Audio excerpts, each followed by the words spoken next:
એક કૃષિ પ્રધાન દેશ આપણે તમામ લોકો જાણીએ છીએ અને સ્વાભાવિક રીતે ખેડૂતોને કેન્દ્રમાં રાખીને તમામ નિર્ણયો લેવા જોઈએ તેવું તમામ લોકોના મનમાં તો હોય છે, પરંતુ અમલવારી કેટલી થાય છે તે તો આવનારો સમય અને અત્યારે જે ચાલી રહ્યો છે સમય તે સ્પષ્ટ કરતો જ હોય છે। પરંતુ આજે ખાસ કરીને વાત કરવી છે બજેટ 2022ની કૃષિ અને ગ્રામીણ ક્ષેત્રની અપેક્ષાઓને લઈને। સ્વાભાવિક 2022નું આ વર્ષ છે અને જે 1 ફેબ્રુઆરીએ બજેટ રજૂ થવાનું છે તે બજેટમાં ખાસ કરીને ગામડાઓ માટે અને ખેડૂતો માટે શું હશે, શું પિટારામાંથી નીકળવાનું છે, શું નિર્મલા સીતારમણ જાહેરાતો કરવાના છે તેના પર તમામ લોકોની નજર રહેશે। પરંતુ ગ્રામ્ય અર્થતંત્રની ભારતીય અર્થતંત્રમાં ખૂબ જ મહત્વપૂર્ણ ભૂમિકા છે અને તેમાં પણ કૃષિ ક્ષેત્રનો ખૂબ જ મોટો ફાળો આપણા જીડીપીમાં, આપણા અર્થતંત્રમાં પણ જે રીતે જોવા મળી રહ્યો છે, ત્યારે સ્વાભાવિક તે દિશામાં આશા અપેક્ષાઓને લઈને આજે ચર્ચા કરવી છે। કૃષિ અને ગ્રામીણ ક્ષેત્રની અપેક્ષાઓ માટે આજે કરીશું ચર્ચા। બજેટ 2022માં શું અપેક્ષાઓ હોઈ શકે અને શું આ પિટારામાંથી આ વખતે નીકળવાનું છે।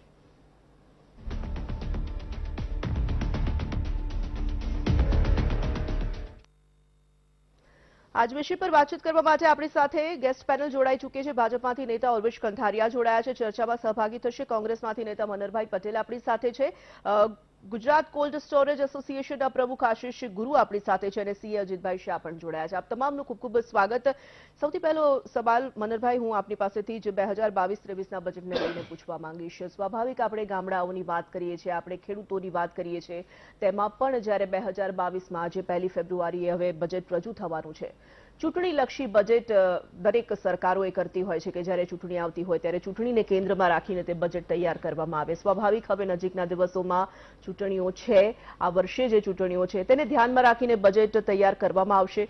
સાથે સાથે બીજો એક સવાલ એ પણ ઉમેરી દઉં છું કે ખેડૂતોની નારાજગી તેને ખાળવા માટે પણ ખૂબ પ્રયાસો કરવામાં આવશે અને કરવા પડશે તેવું લાગી રહ્યું છે, ત્યારે શું આશા અપેક્ષાઓ અને શું શક્યતાઓ લાગે છે?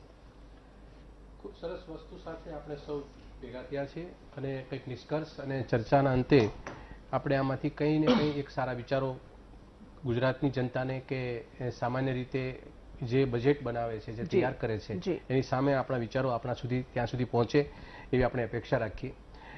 મૂળ વાત એ છે કે ખેતીવાડી જે છે એ જો આપણે પહેલું જે આયોજન પંચ બન્યું એની અંદર એક વાત બહુ સ્પષ્ટ એ વખતની જે તે સમયની સરકારોએ કરી હતી કે ખેતીવાડી એટલે કે એગ્રી ઇન્ડસ્ટ્રીઝ અને એગ્રી એ બે એક સિક્કાની બાજુ છે, એને બંનેને સાથે રાખવા પડશે। એને જો અનબેલેન્સ થશે તો આપણો દેશ જે ખેતી પ્રધાન છે, તમે જેમ પૂર્વ ભૂમિકામાં કીધું કે આ દેશની અંદર ખેતીવાડીને નિર્ભર લોકો 60-65% લોકો છે અને એ લોકોની સામે ઘણી બધી ચેલેન્જ અને પડકારો છે। હવે આ પરિસ્થિતિની અંદર ખેડ ખાતર ને પાણી એક ખેતીને સઘન બનાવવા માટે કઈ ને કઈ રીતે કામના છે। સરકારનો મુખ્ય રોલ એટલા માટે છે કે આપણે ગુજરાતની વાત કરીએ તો મોટા ભાગે આપણે વરસાદ આધારિત ખેતી કરીએ છીએ અને વરસાદ આધારિત ખેતી હોય એટલે સ્વાભાવિક વસ્તુ છે કે આપણે ત્યાં આગળ ગમે એટલા યંત્ર સામગ્રીની સિસ્ટમ આવે તો પણ અમુક આધાર જે કુદરત ઉપર જે સોર્સ છે જે એ સરકારને એ મગજમાં ઉતરવું જોઈએ કઈ ને કઈ રીતે કે બને ત્યાં સુધી સરકાર જે એવા પ્લાન કરે, એવા આયોજન કરે, એવા દૂરદર્શિતાભર આયોજન કરે કે જેને કુદરતી આધારને રિસોર્સિસ ઉપર ઓછી નભે। અહીંયા આગળ આપણે જો ગઈ વખતના બજેટની વાત કરીએ તો ગયા બજેટની અંદર ઘણી બધી વાતો એવી થઈ હતી, એ થોડી એમથી આપણે પૂર્વ ભૂમિકા એની બાંધીએ કે કૃષિ ઉડાન નામની એક વાત કરી હતી, કૃષિ કુસુમ યોજના, અન્નદાતા, ઉર્જાદાતા, સાગર મિત્ર। અહીં પેનલિસ્ટ બેઠા છે એ લોકોને કદાચ આ શબ્દો કદાચ સાંભળવામાં આવ્યા હશે તો ઠીક છે, નહીતર તો સાંભળવા પણ નહીં આવ્યા હોય અને એના મટીરિયલાઇઝની વાત જ જુદી છે। એની અંદર મિશન ઇન્દ્રધનુષ, સાગર મિત્ર, હવે આ બધા શબ્દોથી આપણને સૌને બજેટ વખતે હમણાં 2 દિવસ પછી આવશે એટલે ચર્ચાનો વિષય શરૂ થશે। તો અહીંયા આગળ મુખ્ય વાત એ છે કે ખેતી ખર્ચ કેમ ઘટે, મૂળ મુદ્દો એ છે જો ખેતી ખર્ચ તમે નહીં ઘટે તો ખેતી કોઈ નફાકારક નથી થવાની। હવે ખેતી ખર્ચ ઘટાડવા માટે સરકાર પાસે અમુક એવા પાવર છે કે જે કોઈ પણ બજેટમાં 1 રૂપિયા ભાર વધારો ન કરે તો પણ ખેતી ખર્ચ ઘટે છે। દાખલા તરીકે હું તમને કોઈ ડ્રીપ ઇરિગેશન સિસ્ટમ જે યંત્ર સામગ્રીની રીતે આપણે ખેડૂતોને આપણે કહીએ છીએ કે તમે પાણીનું સંચય કરવા માટે ડ્રીપ ઇરિગેશન સિસ્ટમ તમે વસાવો। સરકારે મોટી મોટી જાહેરાત કરીને ડ્રીપ ઇરિગેશન સિસ્ટમ વસાવવા માટેનું મન મનાવ્યું। હવે મન મનાવ્યું ત્યારે સરકારે એક હર્ડલ, એક એવું નોડલ એજન્સી ફિટ કરી, એનું નામ GGRC, Gujarat green revolutionary company. હવે એ 5% સર્વિસ ચાર્જ લઈ લે છે। હવે જો ગુજરાત ગ્રીન રિવોલ્યુશનને ઉપર મૂકવા પાછળનું કારણ મને તો હજી નથી સમજાણું કે 10 વર્ષથી આ જીજીઆરસી ને વચ્ચે મૂકી શું કામ? સરકારને સબસિડી દેવી છે, સરકારનું ખેતીવાડી ખાતું કામ કરે છે અને ખેતીવાડી કામ કરવાની પદ્ધતિ પ્રમાણે એની અગાઉથી પણ બીજા સબ્જેક્ટમાં તે સબસિડી ચૂકવાય છે. તો જીજીઆરસી ને વચ્ચે ઊભું કરવા માટેનું કારણ જો 5% તમે ખેડૂતના ખેતરમાં ખીચામાંથી તમે લઈ લો છો તો આ બંધ કરવું જોઈએ. આ સીધો સાધો કે વહીવટની કોઈ ખર્ચ નથી થવાનો. બીજી વસ્તુ એ કે તમે એક બાજુ યંત્ર સામગ્રીને તમે પ્રમોશન આપો છો. હું મારે તમને વાત કરવી છે કે 2013-14 ની અંદર 1,40,000 ખેડૂતોને તમે આ લાભાન્વિત કર્યા સબસિડી માટે અને 2019-20માં એના અડધા થઈ ગયા. મોટી મોટી જાહેરાત 200 બાકી નથી રાખી પાછળથી જાહેરાતો મારવામાં કે ડ્રીપ ઇરિગેશન સિસ્ટમ અપનાવે, ડ્રીપ ઇરિગેશન સિસ્ટમ અપનાવે, પણ આ ગયા જ વર્ષે અડધા એટલે કે 76,000 ખેડૂતોને જ ફાયદો થયો. એટલે આ કઈ ને કઈ રીતે જે સરકારી બજેટની અંદર ખેતીવાડી બજેટમાં જે કચાશ આવે છે, બીજું ખેડૂતોની સામેની જે પાબંદીઓ જે છે એ ખેડૂતને ખબર છે અને સરકારને ખબર છે. તો આપણી સામે જે સિસ્ટમ જે સામે આવી છે એ સિસ્ટમની અંદર એટલી વસ્તુ આપણે સ્પષ્ટ કહી શકીએ કે ઇન્ડસ્ટ્રીઝને જ્યારે તમે મહત્વ આપો છો એવું જ મહત્વ તમે જો ખેતીને આપો તો મને નથી લાગતું કે આની અંદર કોઈ પ્રકારની અંદર આપણે કોઈ ત્રુટીઓ કાઢવાનો પણ વિકલ્પ બને. એક છેલ્લે એક મારી વાત એક મૂકું વચ્ચે કે આપણે જો આ નવું બજેટ આવે છે ને એમાં 2-3 સજેશન મારા પોતાના એવા લાગે છે કે કરવા જેવા છે અને થાય તો સારું. એક તો એ કે આપણે ચાસિયા ઘઉં છે ગુજરાતમાં થાય છે જે ભાલકાંઠાનામાં થાય, અને બીજું અમલસાડના ચીકુ છે. ત્રીજા પાક તરીકે આપણે આફૂસ કેરી તમે વલસાડની લઈ લો. હવે આને તમે જિયોગ્રાફિકલ રીતે જે એનું આઈડેન્ટિફિકેશન જેને જીઆઈ ટેગ કહેવાય, હવે આ વર્ષોથી પેન્ડિંગ પડ્યું છે. જો એને ટેગ લાગે તો વિશ્વ લેવલે આ ફ્રૂટ માર્કેટમાં મૂકો અને એની એક લેવલ બનશે, એને એક દામ એના સારા ભાવ મળશે, ખેડૂતોને પણ એના માટે રાહત મળશે. એના કઈ ને કઈ રીતે એનું પોસ્ટ હાર્વેસ્ટ સિસ્ટમમાં એ લઈ જશું તો ઘણા બધા ફાયદાઓ એના થાય છે. બીજા નંબરની અંદર ઇન્ફ્રાસ્ટ્રક્ચર માળખું જે છે આપણે ખૂબ પુઅર છે. ખૂબ પુઅર એટલે 25 વર્ષની અંદર હું તમને કહું, ભાઈ બેઠા છે એમને ખ્યાલ હશે કે ગુજરાતની અંદર કેટલા કોલ્ડ સ્ટોરેજો છે. મને લાગે 400 ની આજુબાજુ છે એવો કંઈક ફિગર. હવે 400 ની આજુબાજુ જો કોલ્ડ સ્ટોરેજ હોય અને એ પણ સરકારી રાહે કઈ ન મળતું હોય તો પછી સરકાર તરફથી જે ખેડૂત પાકવે છે અને ખેતરનામાંથી નીકળ્યા પછી જે મોઢામાં જાય છે માણસના લાસ્ટ માણસમાં, જ્યારે 25% ફ્રૂટ બગડે છે એના માટેની સરકાર પાસે આમાંથી કોઈ વ્યવસ્થા થાય કે ઇન્ફ્રાસ્ટ્રક્ચરનું માળખું કંઈક બને એવા કોઈક નિર્ણય લેવાય એવી અપેક્ષા રાખું છું. બિલકુલ. મનહરભાઈએ ઘણા બધા મુદ્દાઓ પર વાત કરી છે. ઉર્મિશભાઈ, ખાસ કરીને હવે આપની પાસે આવીશ. અર્થતંત્રને વેગવંતુ બનાવવા માટે ખેડૂતોને તો કેન્દ્રમાં રાખવા પડશે. આપણે ગ્રામ્ય અર્થતંત્ર વિશે પણ વાત કરીશું, પણ ખાસ કરીને આપણે જ્યારે ખેડૂતોની વાત કરતા હોઈએ છીએ, આ એ જ 2022નું વર્ષ છે જે 2022માં આપણે ખેડૂતોની આવકને ડબલ કરવાની, બમણી કરવાની વાત કરી હતી અને 2022નું વર્ષ શરૂ થઈ ગયું, બજેટ હવે આવવાનું છે. ખેડૂતો માટે શું હશે આ વખતે? સૌપ્રથમ તો આજનો મુદ્દો ખૂબ જ મહત્વનો છે જી સમગ્ર ભારતના અર્થતંત્ર માટે, અને સુજ્ઞ પેનલ છે આજે, એટલે ખૂબ જ સારા ડિસ્કશનનો સ્કોપ આપણે ઊભો કરેલો છે. સૌપ્રથમ વાત એ છે કે કૃષિ ક્ષેત્ર એમાં સૌથી મહત્વની અપેક્ષા અત્યારે જનમાનસમાં કે ગ્રામીણ ક્ષેત્રમાં અત્યારે સેવાઈ રહી હોય તો એ છે સ્થિરતા. આર્થિક સ્થિરતા એ ખેડૂતની તાતી જરૂરિયાત છે. આર્થિક સ્થિરતાના 3 સ્તર છે. એક આરોગ્યનું સ્તર છે, એક આર્થિક સ્તર છે, એક સામાજિક સ્તર છે. એમાં આપણે અત્યારે વધારે એમ્ફોસિસ અત્યારે આપણે આર્થિક ક્ષેત્રની વાત કરી રહ્યા છીએ. તો આર્થિક ક્ષેત્રમાં જે ભાઈએ વાત કરી, મનહરભાઈએ, કે કોસ્ટ રિડક્શનની વાત કરી, તો કોસ્ટ રિડક્શન મહત્વનો પ્રશ્ન છે. એટલે ભાવોની સ્થિરતા ખેડૂતને એના cost of production, cost of finance, cost of marketing, આ જે 3 મુખ્ય કમ્પોનન્ટ્સ છે એ કોસ્ટ કેવી રીતે નીચી આવે અને એની નફાકારકતા, એની ઉત્પાદકતા કેવી રીતે વધે, એ આજે મુખ્ય પ્રશ્ન છે. બધા જ, દરેક રાજકીય પક્ષ, દરેક સહકારી સંસ્થા, સરકાર, બધા જ આ દિશામાં પોતાની રીતે વિચારો વ્યક્ત કરી રહ્યા છે. અને મારી દ્રષ્ટિએ સૌથી મહત્વનો મુદ્દો આ ભાવોની સ્થિરતા લાવવાનો છે. અને એ અંગે બજેટમાં સરકાર વાતાવરણ ઊભું કરે છે. સરકાર દરેક ક્ષેત્રમાં દરેક ચીજ વસ્તુના ભાવ નક્કી કરે એ પરિસ્થિતિમાં નથી હોતી, પરંતુ વાતાવરણ ઊભું એ કરી શકે કે જેથી ભાવોમાં સ્થિરતા તરફ પ્રયાણ કરીએ, આપણે કોસ્ટ રિડક્શન થાય અને ઇન્કમ વધતી જાય, આ પ્રમાણેનું વાતાવરણ આપણે સર્જી શકીએ. એ આજની મોટામાં મોટી કૃષિ ક્ષેત્રની અપેક્ષા છે. ઉર્વિશભાઈએ ખૂબ ટૂંકમાં પોતાની વાત મૂકી છે અને અપેક્ષાઓની વાત તેઓ પણ કરી રહ્યા છે અને સરકાર તે દિશામાં પ્રતિબદ્ધ હોવાનો દાવો પણ તેમના દ્વારા કરવામાં આવી રહ્યો છે. આશીષભાઈ, આપની પાસે જે રીતે મનહરભાઈએ મુદ્દામાં વાત મૂકી હતી, કોલ્ડ સ્ટોરેજ વધારવા પડશે, સરકારે પણ ભાગીદારી વધારવી પડશે, તેને લઈને જે વાત છે, આપ ગુજરાત કોલ્ડ સ્ટોરેજ એસોસિએશનના પ્રમુખ છો, આપનું શું મત છે, શું કરવું જોઈએ સરકારે અને શું અપેક્ષા આપની બજેટને લઈને? આજનું જે આપણું થીમ છે જી, કૃષિ અને ગ્રામીણ હા. ક્ષેત્રની અપેક્ષા, જી, તો બેન આજે ખેડૂતોના હાથમાં ડિસ્પોઝેબલ ઇન્કમ કઈ રીતે વધે અને ગ્રામીણ ક્ષેત્રે ખેડૂતોની આવક વધે જી, અને ગ્રામીણ માંગ વધે અને તે થકી ટ્રેડ અને ઇન્ડસ્ટ્રીનું વ્હીલ ફરે, આ એક સનાતન સત્ય છે. અને તે માટે ખાસ કરીને 3 હું પોઈન્ટ્સ એ કહીશ કે એગ્રી ઇનપુટ્સની કોસ્ટ ઘટાડવી પડે, એટલે કે ખેડૂતને જે કંઈ ખેતી ખર્ચ ભાઈ મનહરભાઈએ કહ્યો એ ઘટાડવો પડે. બીજું, એની જે વાવેતર કરે છે એની ઈલ્ડ વધારવી પડે, એટલે એજ્યુકેશનનો પાર્ટ આવે ખેડૂત માટે અને ગુડ પોસ્ટ હાર્વેસ્ટ મેનેજમેન્ટ અને ગુડ એગ્રીકલ્ચર પ્રેક્ટિસની વાત આવે અને પાક તૈયાર થઈ જાય પછી માર્કેટિંગની વાત આવે કે જેથી એને વધુને વધુ ભાવ મળે અને ખેડૂતને એની આવક વધી શકે. હવે એ 3 મુદ્દા માટે આજના ટાઈમમાં મને એવું લાગે છે કે ઇનપુટ કોસ્ટ ઘટાડવા માટે બેન એનપીકેના ઉપર લગભગ જીએસટી 5% છે અને એના સિવાયના જે ફર્ટિલાઇઝર્સ છે એમાં 18%નો રેટ છે.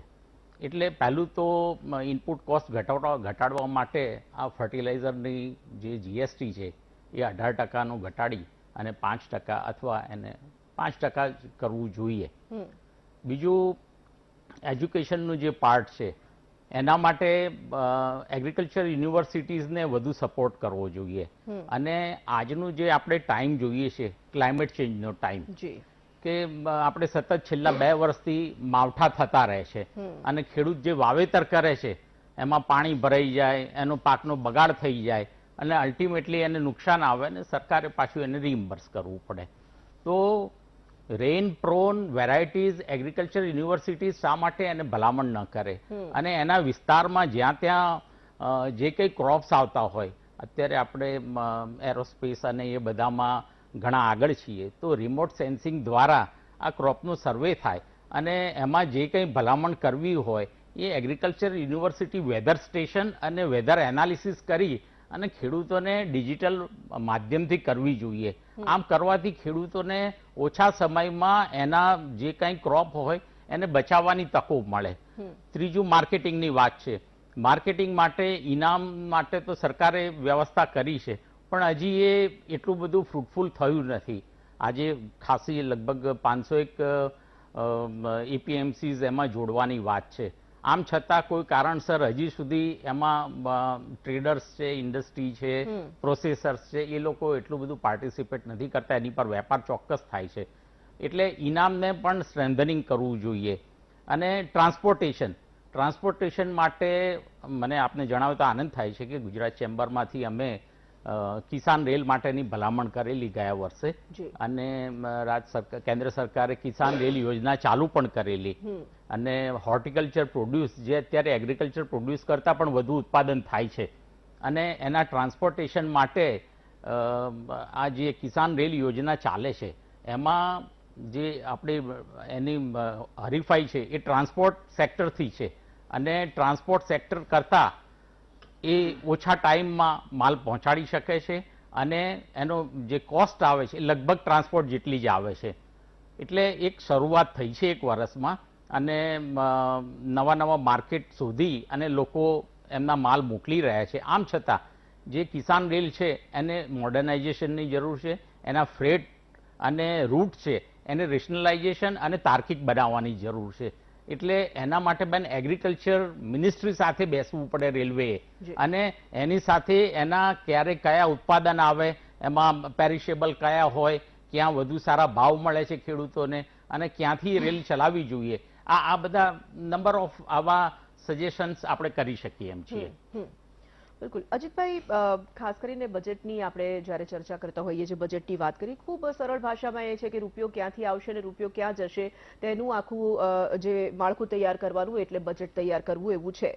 ખાસ કરીને આપણે ખેડૂતોની જ્યારે વાત કરી રહ્યા છે, આપણા દેશમાં એવા પ્રગતિશીલ ખેડૂતો છે કે જે ખૂબ સરસ કામ કરી રહ્યા છે, પરંતુ ખૂબ મોટો વર્ગ એવો છે જેને વધુ શિક્ષિત કરવાની પણ જરૂર છે, તેને વધુ પગભર કરવાની જરૂર છે, તેને મેઇન સ્ટ્રીમમાં લાવવાની જરૂર છે. કૃષિ નિકાસ માટે સરકારે વધારે પગલાં ભરવા પડશે. આપ સીએ છો અને ખાસ કરીને આપણી પાસેથી તો એ પણ જાણવા માંગીશું કે કેવી રીતે તેમાં ફાયદો થઈ શકે છે, શું અપેક્ષાઓ હોઈ શકે? આપણે જોઈએ તો એક બાજુ સરકારે પ્રાકૃતિક ખેતીને પ્રોત્સાહન આપવાની વાત કરી છે, અને બીજી બાજુ રાસાયણિક ખાતરમાં સબસિડી આપે છે. તો આ બંને કોન્ટ્રાડિક્ટરી થયું. એટલે એટલા માટે ખરેખર તેમણે પ્રાકૃતિક ખેતીને પ્રોત્સાહન આપવામાં એ સબસિડીની રકમ વાપરવી જોઈએ. હવે આ જો આપણે જોઈએ કે પ્રાકૃતિક ખેતી એનો પ્રારંભ કર્યો ત્યારે ઘણા લોકો કહેતા કે આ વિજ્ઞાનનો જમાનો છે, ગોબર અને ગૌમૂત્રથી શું થશે.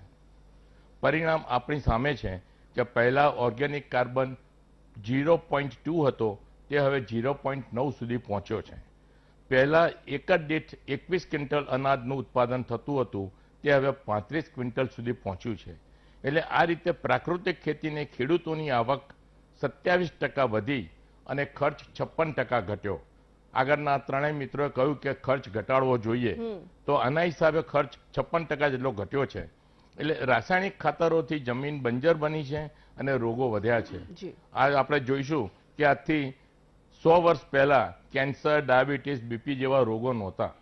એટલે આ રીતે જો આને વધુ પ્રાધાન્ય આપવામાં આવે અને સબસિડીનો ઉપયોગ વધુ ને વધુ પ્રાકૃતિક ખેતીને પ્રોત્સાહન આપવામાં આવે તો ચોક્કસ ઘણો ફાયદો થશે. બધાને ફાયદો થશે, એકલા ખેડૂતોને એવું નથી. આપણને પણ એટલો જ ફાયદો થશે કે સારું અન્ન મળશે, સારું અનાજ મળશે અને આપણે સારી રીતે જીવી શકીશું. બિલકુલ. તો કૃષિ અને ગ્રામીણ ક્ષેત્રની શું અપેક્ષાઓ છે તેના પર આજે આપણે બજેટ 2022ની જે ચર્ચા છે તેમાં વાત કરી રહ્યા છીએ. કૃષિને વધુ પગભર બનાવવા માટે, ખેડૂતોને વધુ પગભર બનાવવા માટે અને ગ્રામીણ ક્ષેત્રને, ગ્રામીણ અર્થતંત્ર જે મજબૂતાઈથી આગળ વધી શકે તેને લઈને શું પગલાં ભરાવા જોઈએ, શું આશા અપેક્ષાઓ છે, વાત કરીશું આ વિષય પર જ એક બ્રેક બાદ. બજેટ 2022ને લઈને કૃષિ અને ગ્રામીણ ક્ષેત્રની અપેક્ષાઓને લઈને આપણે ચર્ચા કરી રહ્યા છીએ. ચર્ચામાં સીધા આગળ વધીશું. રસના ગ્રુપના ચેરમેન પિરુષ ખંભાતા પણ આપણી સાથે ચર્ચામાં સહભાગી થવા માટે જોડાઈ ચૂક્યા છે. પિરુષભાઈ, આપનું પણ સ્વાગત કરીએ છીએ. એક જિલ્લો એક પ્રોડક્ટ યોજના શરૂ કરવામાં આવી હતી, કેન્દ્ર સરકાર દ્વારા શરૂ કરવામાં આવી છે અને 100 જિલ્લાઓને તેમાં સમાવિષ્ટ કરવામાં આવ્યા છે, જેમાં જૂનાગઢ જિલ્લાનો સમાવેશ થાય છે. કેસર કેરીને વૈશ્વિક ઓળખ આપવાની જે વાત હતી તે દિશામાં જ્યારે કામગીરી થઈ, તો અન્ય જે પ્રોડક્ટ્સ છે, અન્ય જે પાક છે તેને પણ તેમાં સમાવવામાં આવે તેવી પણ વાત કરવામાં આવી રહી છે. આપ એક વ્યવસાય સાથે, એક ખૂબ મોટા ગ્રુપ સાથે જોડાયેલા છો. સ્વાભાવિક આપની પોતાની શું અપેક્ષાઓ છે, શું સરકારે આ દિશામાં વધુ યોજનાઓ અમલમાં મૂકવી જોઈએ? આ બહુ સારો લીધો છે. અને આજે પહેલા તમે ક્વેશ્ચન જૂનાગઢની વાત કરીએ, પહેલા હું આખા ઇન્ડિયાની વાત કરીશ, પછી જૂનાગઢ પર આવીશ, કારણ કે જે ઇન્ડિયામાં થશે જૂનાગઢમાં થશે. આજનો જે મુદ્દો છે બજેટ ઓરિએન્ટેડ છે. એટલે આપણે બજેટના શું પહેલું છે. હવે પહેલે બજેટમાં જનરલી લોકો ટેક્સ માટે જોતા હતા. હવે ટેક્સમાં જીએસટીમાં તો બજેટમાં છે નહીં, એ તો જીએસટી કાઉન્સિલ નક્કી કરશે, એટલે જીએસટીની વાત નહીં. હવે આજની તારીખમાં બજેટ એક મારા હિસાબે સૌથી મોટો ગોલ છે કે જે ઇકોનોમિક પોલિસી છે ગવર્મેન્ટની આખા વર્ષમાં શું રહેશે એને અનાઉન્સ કરવાની એક તક છે. અને મારા હિસાબે જે મેઇન મુદ્દા એગ્રી સેક્ટરમાં છે એ છે ગ્રોથ. એગ્રીનો એટલો નથી, તો અવર 70% લોકો ગમે તે રીતે ડાયરેક્ટલી ઇનડાયરેક્ટલી એગ્રીકલ્ચર સાથે જોડાયેલા છે, પણ એગ્રીકલ્ચર જીડીપીમાં એગ્રીકલ્ચરનો સમાવેશ બહુ ઓછો છે. એટલે એને કેવી રીતે ચેલેન્જને દૂર કરવી અને એગ્રી ગ્રોથ લાવો. ઇન્ફ્લેશન આજે એટલું ઉપર છે કે જે મિડલ ક્લાસ બી તૂટી ગયો છે, અને એમાં એગ્રી ઇન્ફ્લેશન તો સૌથી વધારે છે. અનએમ્પ્લોયમેન્ટ બહુ વધારે છે. ડબલિંગ ધ ફાર્મર ઇન્કમનો એક ગોલ છે જેની તરફ આપણે ધીરેથી વધી રહ્યા છે અને કેવી રીતે જલ્દી વધારીએ. ઇન્ક્લુઝિવ ગ્રોથ ખાસ કરીને રૂરલ એરિયામાં કેવી રીતે કરીએ જેનાથી રૂરલ લોકો જ્યાં ત્યાંના લોકો ત્યાં જ રહે, ત્યાં જ ડેવલપ થાય, શહેરોમાં ના ભાગે.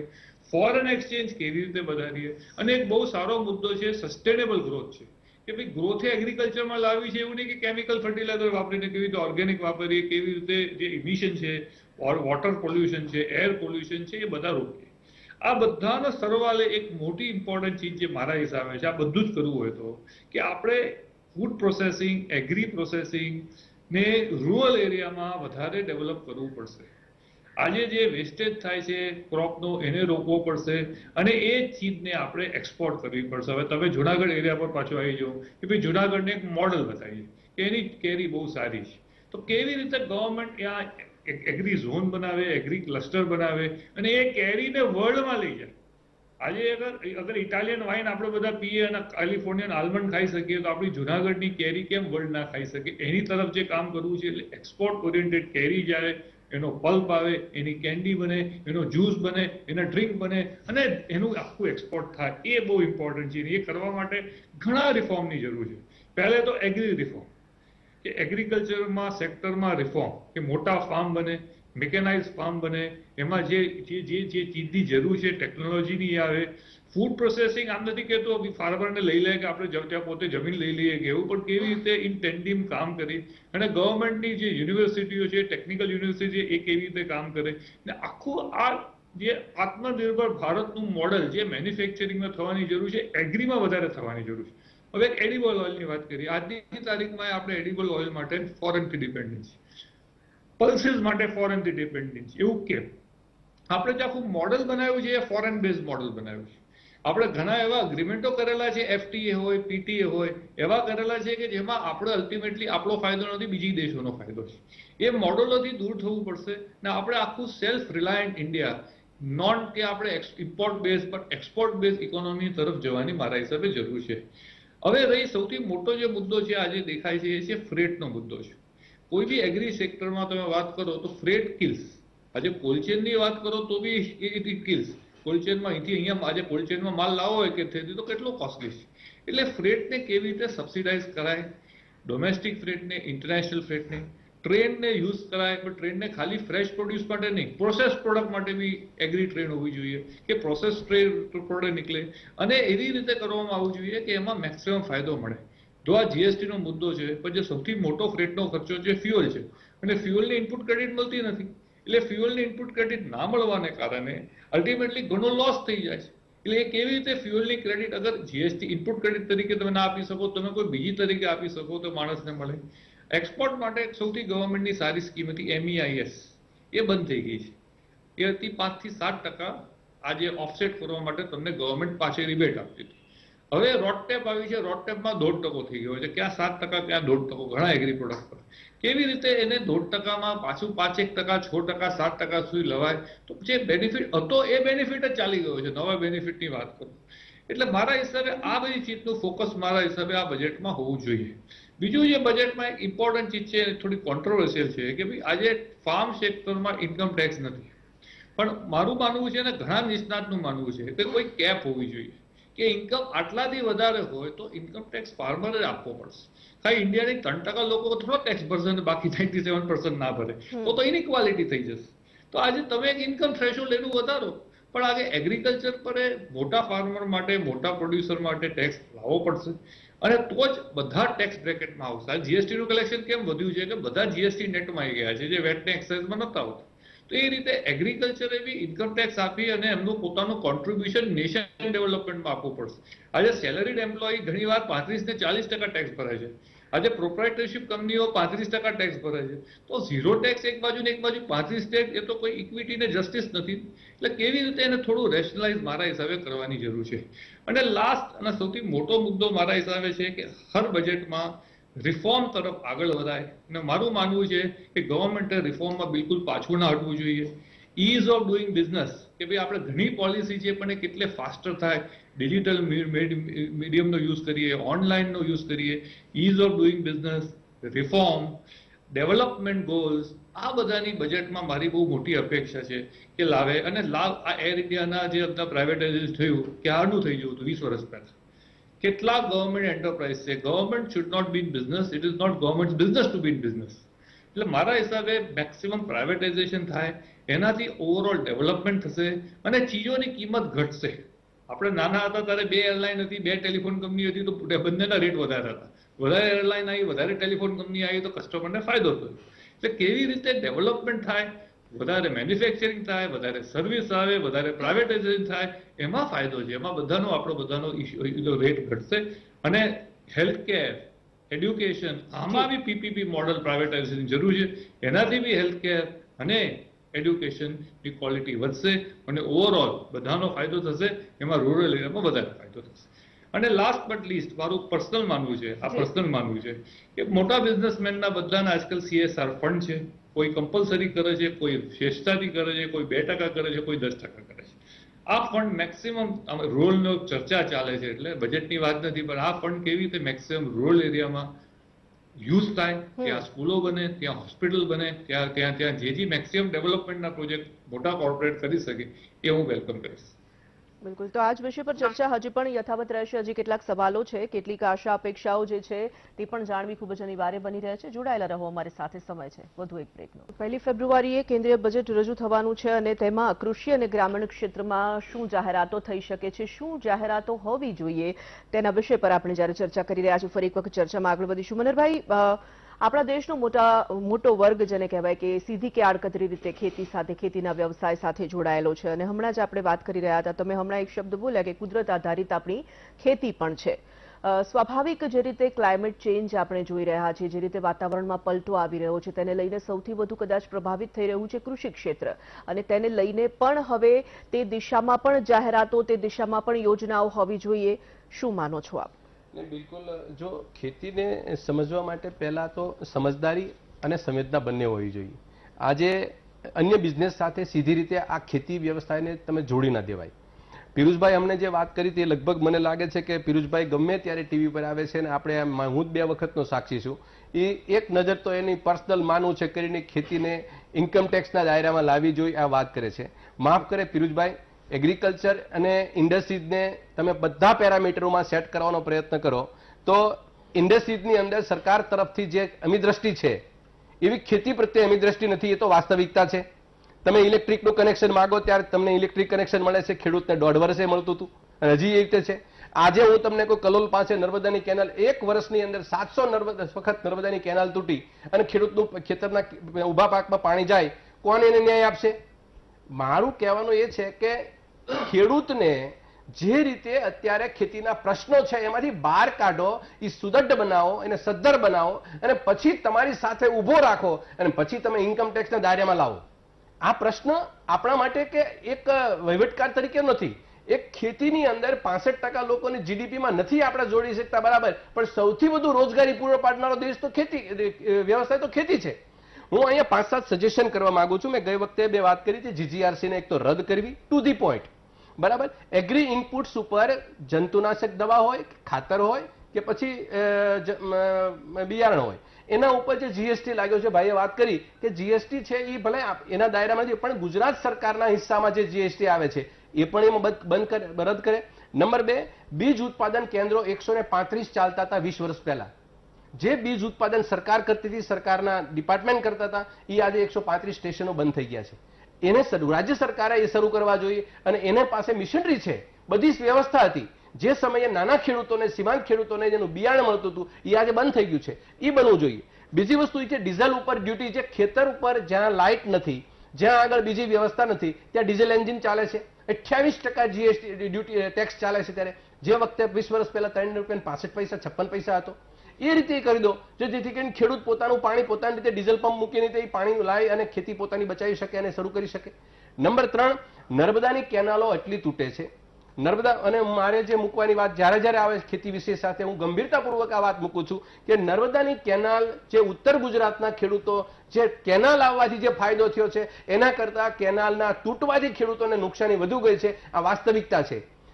રાજ્ય સરકારે ગંભીરતાપૂર્વક આ ડિપાર્ટમેન્ટની સાથે ચર્ચા કરવી જોઈએ કે નર્મદાની કેનાલ ઉંદડાથી તૂટે છે કે દુરસ્તતાથી તૂટે છે, શેનાથી તૂટે છે? ઊભા પાકને એટલા બધા પાણી ફરી વળે છે કે જે ખેડૂતને સરકાર પાસેથી અપેક્ષા તો ઠીક છે, પણ ઊભું જે બનાવેલું છે, જે પકવેલું છે, જે મહેનત કરી છે એ પણ પાણીથી ફરી વળે છે અને પાક નિષ્ફળ જાય છે. આ વાત હું ભારતીય જનતા પાર્ટીની સરકારને નતમસ્તક કહું છું કે તમે આ બાબતમાં આ ડિપાર્ટમેન્ટને ગંભીરતાપૂર્વક એનો સર્વે કરે અને કેનાલો કેમ તૂટે છે દુરસ્ત કરવા આવે અને ખેડૂતોને ખેતરમાં પાણી ખોટી રીતે ન જાય. આ પણ સરકારની અંદર એક જોગવાઈનો મોટો ભાગનો હિસ્સો પડ્યો છે. બીજું સબસિડી જે છે એ દયાદાન નથી. સબસિડી આપો જ છો, સરકારી પેરામીટરમાં આપો છો તો એની પારદર્શકતા લાવો.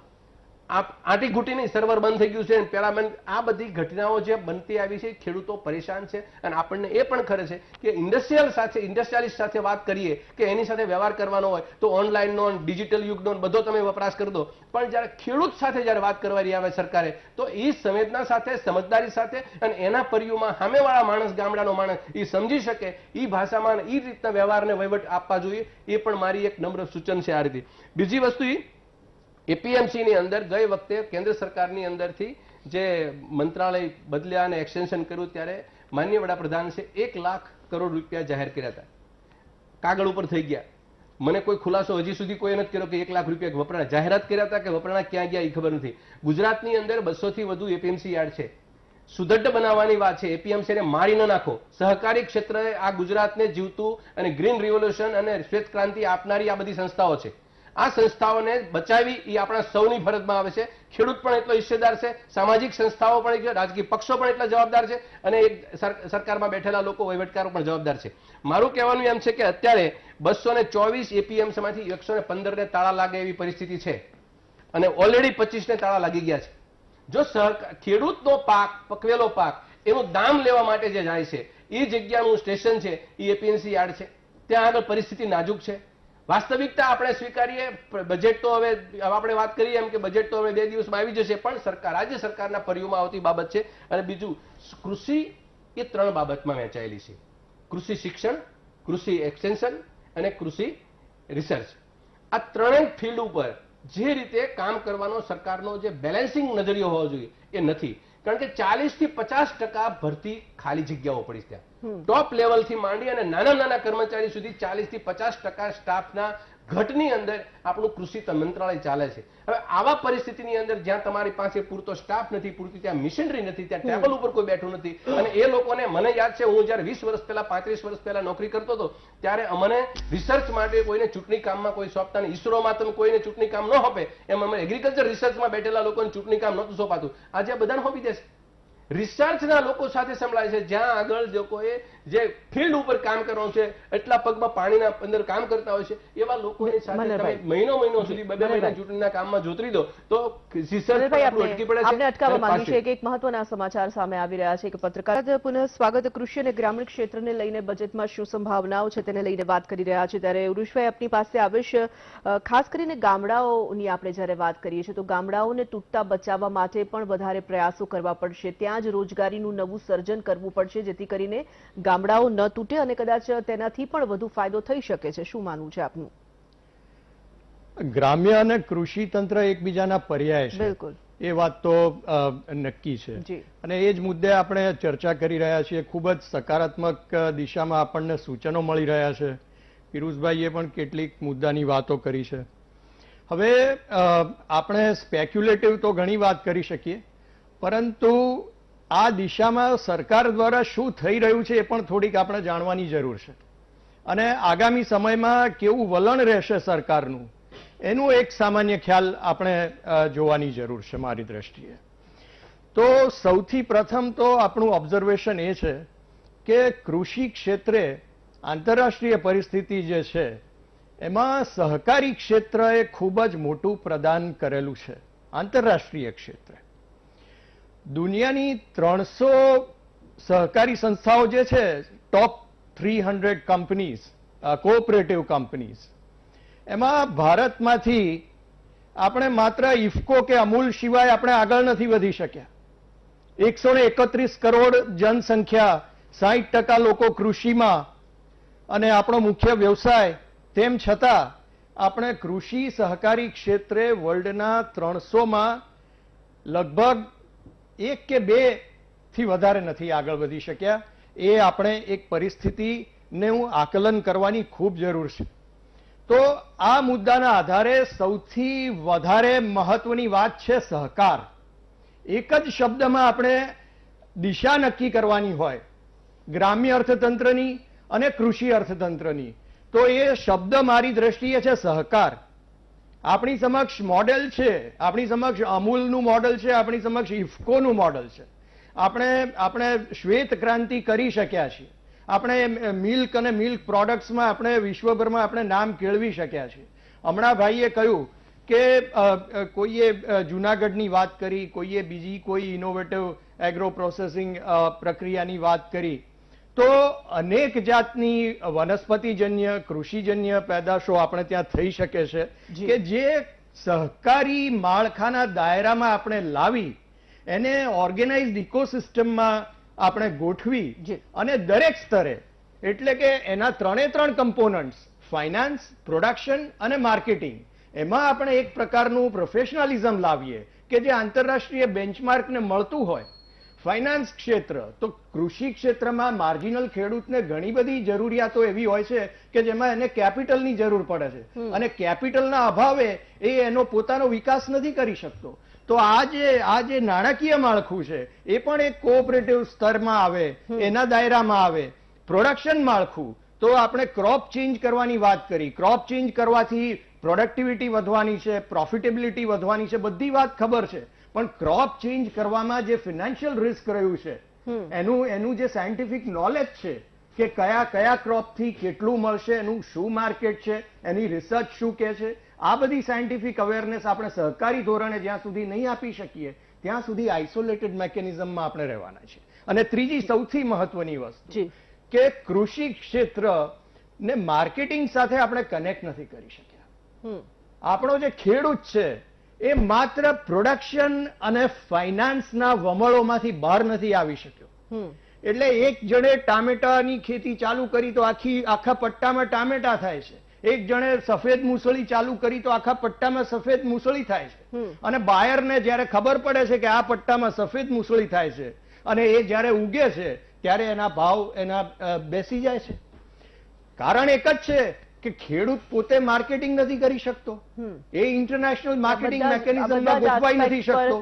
વધારે વિચારવું પડશે એવું આપ કહી રહ્યા છો અને વાત સાથે તમામ લોકો સંમત પણ થશે. આશીષભાઈ, જે રીતે ઉર્વેશભાઈએ પણ વાત કરી અને બ્રેક પર જતા પહેલા મનહરભાઈ પણ જે વાત કરી રહ્યા હતા, ખેડૂતોની આવક વધારવા માટે ખાસ કરીને આ વખતે શું જાહેરાતોની સંભાવના જોઈ રહ્યા છો? હવે તો સીધો સવાલ એ જ પૂછીશ આપને. પહેલું તો એક તો ફાર્મ ક્રેડિટમાં વધારો કરવો પડશે, કારણ કે ખેડૂતને ડિસ્ટ્રેસ સેલથી બચવું હશે તો એને એના પાક સામે ધિરાણ પણ જોઈશે અને તે માટે કેન્દ્ર સરકાર ખાસ 10 લાખ કરોડ ઉપરની ફાર્મ ક્રેડિટનું પ્રોવિઝન દર વર્ષે કરે છે, એમાં પણ વધારો કરે છે. ચાલુ વર્ષે પણ એમાં વધારો થશે. બીજું, જે એગ્રી ઇન્ફ્રાસ્ટ્રક્ચરની વાત હતી 1 લાખ કરોડ રૂપિયાની, તો એમાં લગભગ 15 જેટલી ઇન્ડસ્ટ્રીઝ, જેમાં પ્રાઇમરી પ્રોસેસિંગ અને અમારા કોલ્ડ સ્ટોરેજ ઇન્ડસ્ટ્રીઝ પણ આવે છે, એમાં કેન્દ્ર સરકાર 2 કરોડ રૂપિયાની કોઈપણ જાતની કોલેટરલ ગેરંટી સિવાય અને બધી જ સહાય ઉપરાંત 3%ની વ્યાજની સહાય, એક બહુ જ સારી સ્કીમ છે. પણ અનફોર્ચ્યુનેટલી એની અવેરનેસ બેનિફિશિયરી સુધી પહોંચી નથી. જો એ પહોંચે તો આ યોજનાઓનો લાભ એગ્રો ઇન્ડસ્ટ્રીઝને અને પ્રાઇમરી પ્રોસેસિંગ થતું હોવાથી ખેડૂતો સુધી પણ પહોંચે એવો છે. એટલે એ તે ખૂબ ઇમ્પોર્ટન્ટ છે. બીજું, ખેડૂતને એની આવક જે વધારવાની આપે વાત કરી, તો એના માટે પ્રોસેસિંગ જરૂરી છે. હવે જ્યારે પણ જીએસટીમાં કે ટેક્સની પ્રપોઝલની વાત આવે છે ત્યારે જો ખેડૂત પ્રોસેસિંગ કરે તો કહે છે કે તમે એ ખેડૂત વેપારી થઈ ગયો અને વેપારી થઈ ગયો એટલે એને જીએસટી એપ્લિકેબલ થાય. તો એ તદ્દન ખોટી વિચારધારા છે. ખેડૂતને વેપારી બનાવવો જ પડે અને વેપારી બને તો જ એના માલનું વેલ્યુ એડિશન થાય અને એને પૈસા મળે. આજે આપણા ગુજરાતમાં એક નાનકડું આપને ઉદાહરણ આપું કે મગફળીનું જે બેલ્ટ છે ત્યાં હવે નાની મિની ઓઇલ મિલ ચાલુ થઈ છે અને રોજના 25-30 ડબ્બા ખેડૂત જાતે જ એનું પિલાણ કરી અને વેચી અને એમાં એ પગભર થઈ રહ્યો છે. એટલે આવા નાના નાના પગલા દ્વારા પણ ખેડૂતોની આવક વધી શકે એમ છે. ઠીક ઠીક, આપણી પાસે સમય ઓછો છે એટલે અજીતભાઈ અને પિયુષભાઈ આપની ફાઇનલ કમેન્ટ ખાલી ખૂબ જ ઝડપથી 1-2 વાક્યમાં લેવા માંગીશ, કારણ કે આપણે ચર્ચા અટકાવવી પડશે. અગાઉ ચર્ચા કરી કે ઇન્કમ ટેક્સ ખેતી ઉપર લાવવો જોઈએ. મારું એક જ કહેવું છે કે આપણે એવું નથી કે જે બીજી વ્યક્તિ પાસેથી લે છે એટલો જ દર લે, પણ એનો એક સ્પેસિફાઈડ દર કરે કે 2% દરે. જો એક વખત ખેડૂતોને આપણે ઇન્કમટેક્સના દાયરામાં લાવીશું તો તેમને પણ ખ્યાલ આવશે કે અમારે કેવી રીતે તૈયારીઓ કરવી જોઈએ. બિલકુલ. પિયુષભાઈ, ખૂબ ઝડપથી આપની ફાઇનલ કમેન્ટ. મારી ફાઇનલ કમેન્ટ છે કે ફૂડ પ્રોસેસિંગ એગ્રીકલ્ચર એક જ પોઈન્ટ છે. એટલે જે એગ્રીકલ્ચર ફૂડ પ્રોસેસિંગ ને સાથે જોઈ, ફાર્મર બી સાથે જોય, ઇન્ડસ્ટ્રી બી સાથે જોય, ગવર્મેન્ટ બી સાથે જોય અને એક પૂરું એક પ્લાન બનાવે. એ પ્લાન એક્સપોર્ટ ઓરિએન્ટેડ હશે તો ડેફિનેટલી ડબલિંગ ધ ઇન્કમનો ફાયદો થશે.